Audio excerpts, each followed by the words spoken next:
Переходим теперь к вышивке объемных лепестков.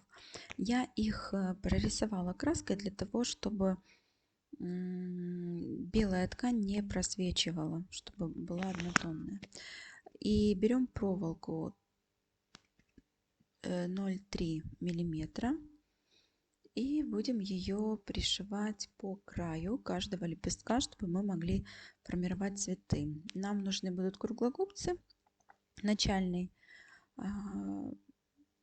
кончик мы должны закрутить, чтобы он у нас не ерзал. И вот так выгибаем проволоку и подкалываем булавочками.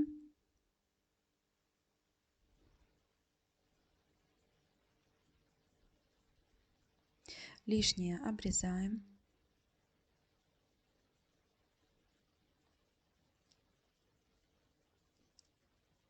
Подкручиваем снова второй край.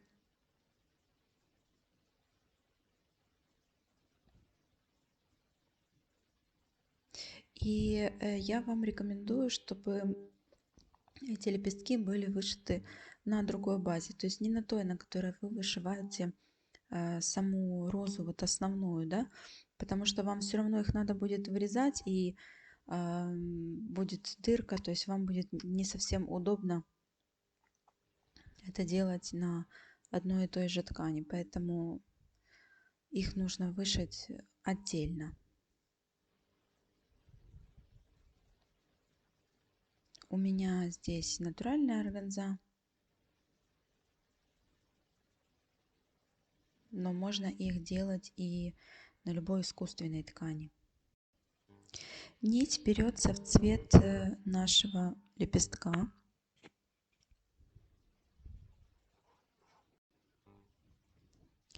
И начинаем пришивать. Сначала мы фиксируем край,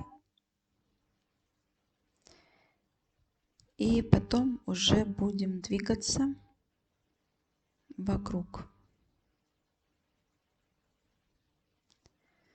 По мере того, как мы продвигаемся, мы булавочки убираем.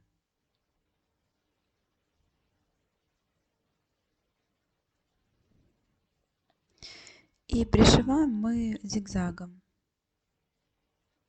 То есть как бы оплетаем, да, с одной стороны и с другой стороны.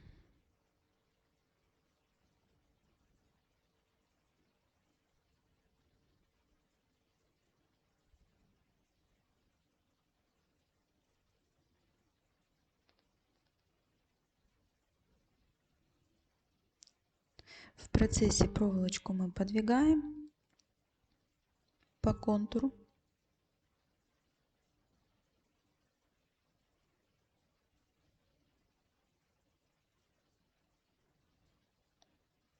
Вы, кстати, можете брать ткань сразу красного цвета в тон.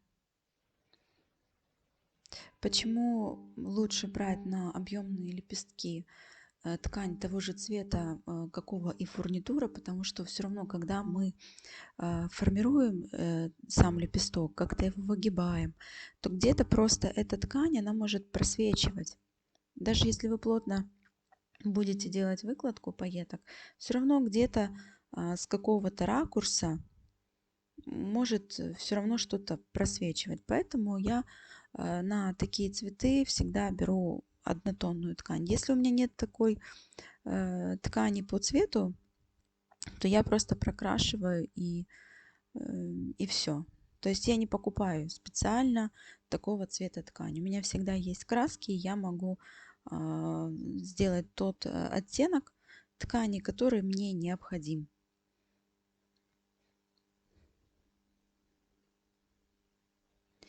И проволоку я пришиваю всегда в одну сторону, сначала прохожу и потом возвращаюсь в другую сторону. То есть я ее как бы уплотняю, эту дорожку.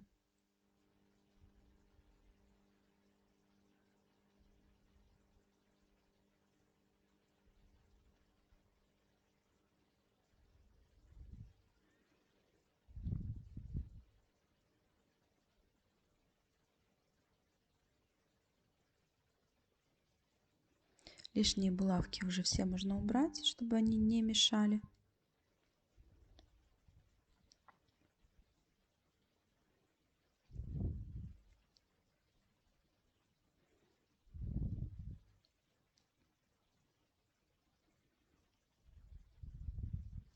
И теперь я двигаюсь в другом направлении.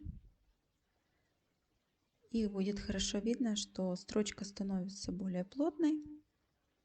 Проволоку вообще не видно, потому что она в такой плотной оплетке.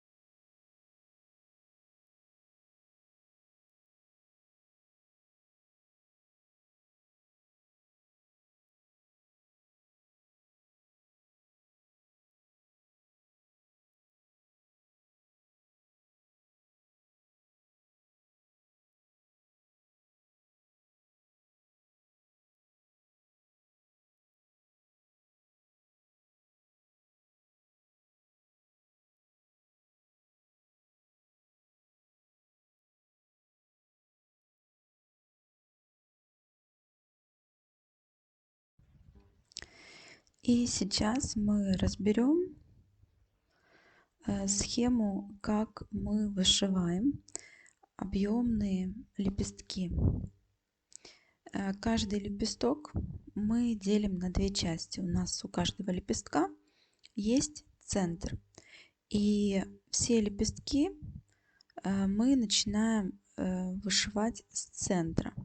То есть мы с центра двигаемся сначала в одну сторону, и потом с центра мы двигаемся в другую сторону. Сейчас я все покажу на примере одного лепестка, и все остальные мы делаем точно так же. Важно тоже, чтобы вы не перепутали верх каждого лепестка. То есть вы себе отметьте, где у вас верх лепестка, а где у вас низ лепестка. Некоторые лепестки я вышивала кюветками выпуклой частью вверх, но они не просмотрелись. Поэтому лучше все-таки просматривались те лепестки, которые были развернуты кюветкой вверх. У меня пайетка здесь 5 миллиметров. И мы начинаем каждый стежок за проволокой. То есть вот наша проволока, край. И первая петелька у нас выходит за проволокой. Выточку мы оставляем. Мы ее не заполняем. То есть мы проходимся рядом, близко к выточке. Но ее мы не заполняем, потому что нам нужно будет потом сложить и придать форму. Сшивать ее нет необходимости, как мы это делаем в изделиях. Мы просто можем сделать надрезик, и все, этого будет достаточно.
Вот так выглядят все лепестки. И нам нужно потом сверху их промазать акриловым клеем на водной основе. Если вы брали клей для потали, то вы можете проклеить клеем для потали. Далее мы вырезаем каждый лепесточек и оставляем немного ткани по краю, ну где-то полсантиметра, где-то так. Потом мы эту ткань будем подклеивать к изнанке.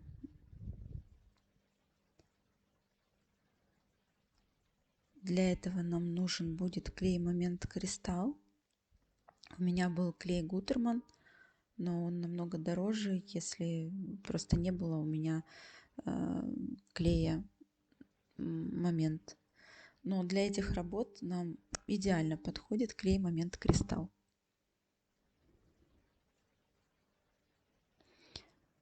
В принципе, если вы хорошо промазывали клеем ткань, то она у вас и так должна приклеиваться. То есть она довольно-таки липкая, но если что, то можно будет добавлять немножко клея, чтобы лучше фиксировалась и лучше заворачивалась ткань. И вот таким образом по краю мы все заворачиваем аккуратненько, пайеточки отсоединяем, а ткань заворачиваем.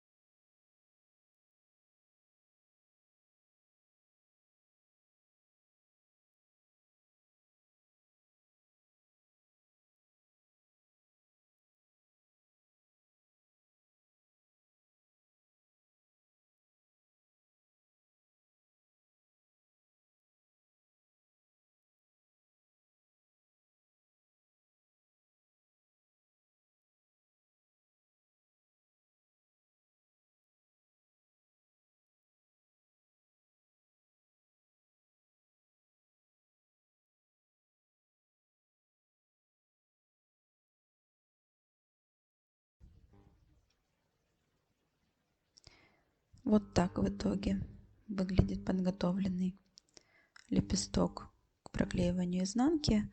Вот вы видите наши выточки, они нам ничем там не мешают, да, аккуратненько все заворачивается. За счет проволоки мы можем формировать край, гнуть, задавать ту форму, которая нам нравится, как мы это видим, погибать в разные стороны.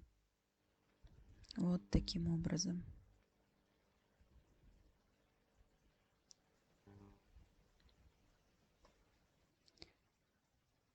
И мы можем уже представить, как это будет выглядеть у нас в самом цветке.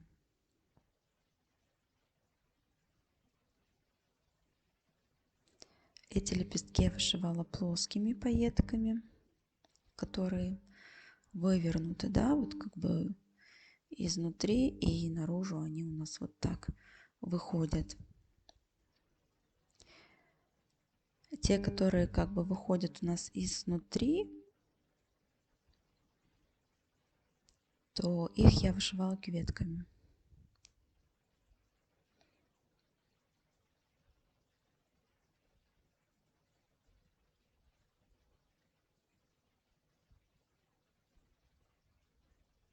И вот так до того, как я еще обработаю изнанку, я так присматриваюсь, как это все у меня будет выглядеть.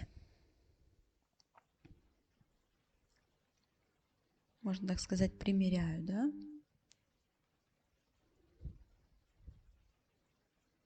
Далее нам понадобится для обработки изнанки каждого лепестка бархат или велюр. У меня стрейчевый велюр.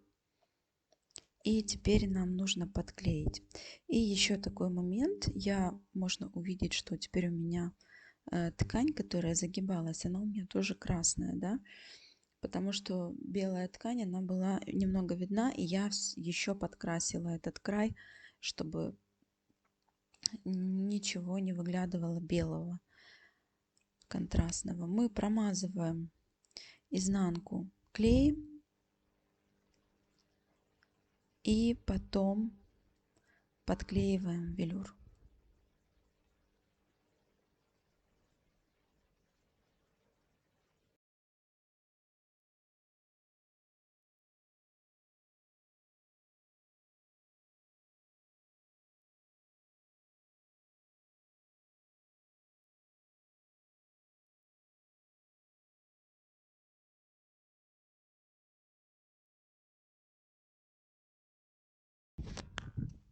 Хорошо прижимаем все.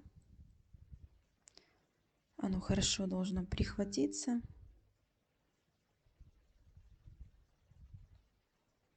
В принципе, этот клей держит хорошо.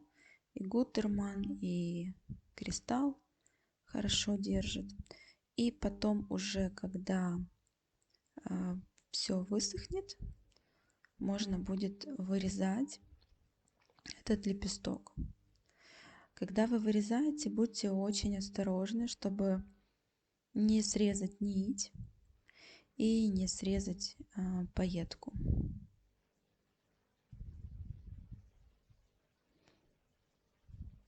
Сначала вырезаем с запасом и потом уже аккуратно под край начинаем все срезать.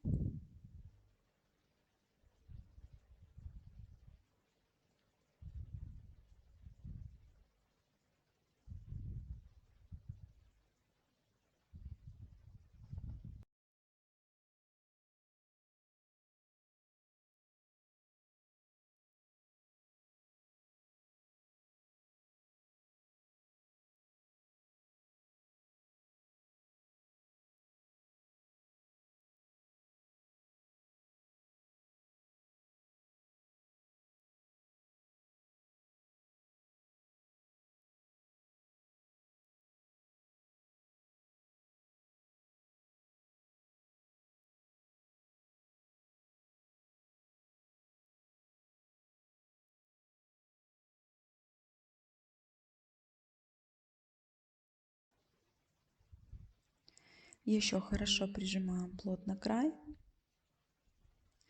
И смотрим, если где-то у нас осталась лишняя ткань с изнанки, если где-то торчит, можно ее подрезать. И уже у нас получается аккуратный лепесточек.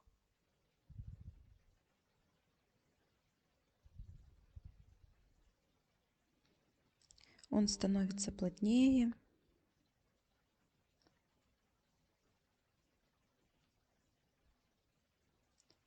И уже выглядит более аккуратным. Есть места, где может быть недостаточно клея по краю. Вы можете тоже немножечко добавить клей. Только очень аккуратно добавляйте, чтобы не замазать пайетки. Можно зубочисткой, например, добавить, если клей бывает сильно очень лезет, да, и под давлением бывает, когда новый тюбик очень сильно много клея вылазит. Поэтому будьте осторожны, чтобы его много не налилось, чтобы вы не испортили свою работу. В таком случае лучше взять дополнительный предмет, которым вы сможете слегка туда добавить клея.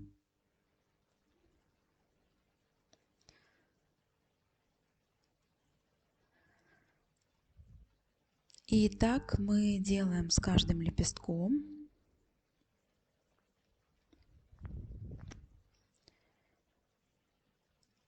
Все точно так же повторяем.